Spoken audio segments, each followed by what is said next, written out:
नमस्कार, मी अंशुक काशेणे. तुम्ही पाहत आहात न्यूज डॉट्स.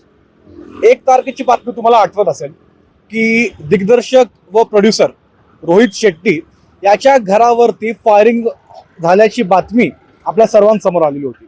आणि त्याच गोष्टीबद्दल खुलासा असा देखील झाला होता की ही जी फायरिंग केली ती दुसरं तिसरं कोणी नसून बिश्नोई गँगनी केलेली होती अशी आपल्याला माहिती मिळते.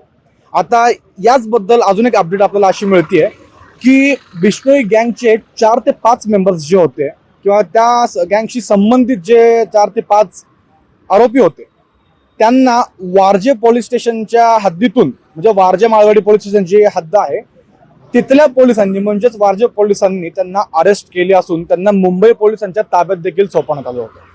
म्हणजे तसं पाहायला गेलं तर फायरिंग कुठे झाली आहे? मुंबईला. कोणाच्या घरावरती? रोहित शेट्टीच्या घरावरती. मग तिथले संशयित म्हणजे जे संशयित मुलं जी होती ते सापडले कुठे होते? तर पुण्यातील वारजे परिसरात. आणि या गोष्टीवरती वारजे पोलिसांनी देखील तत्काळ कारवाई केली, त्यांना मुंबई पोलिसांच्या हवाले देखील केलं.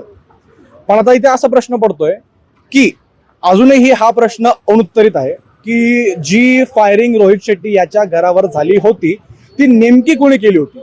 आणि हे जे आरोपी, जे 4 ते 5 संशयित हे जे आरोपी आहेत त्यांना अरेस्ट केली आहे, तर जो फायरिंग करणारा होता किंवा जे फायरिंग करणारे सर्वजण होते त्याच्यामध्ये ह्यांच्यातले किती जण नेमके होते हे अजूनही अनुत्तरित आहे.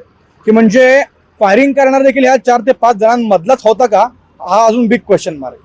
मग ही फायरिंग नेमकी रोहित शेट्टी यांच्या घरावर का करण्यात आली होती? असा कुठला विषय होता की रोहित शेट्टी हा टार्गेट केला जातोय?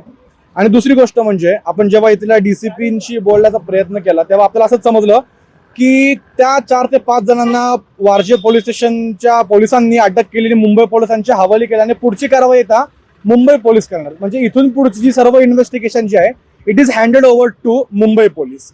आणि आता या तपासात म्हणजेच रोहित शेट्टी याच्या घरावरती हा जो हल्ला झालेला होता, आता या सर्व गोष्टींमध्ये आता मुंबई पोलिसांच्या इन्व्हेस्टिगेशनच्या माध्यमातून आपल्याला नेमकं काय समोर येईल हे आम्ही तुमच्यापर्यंत नक्कीच पोहोचत राहतो. पर्यंत पाहत राहा न्यूज डॉट्स. मी अंशुक काशेणे.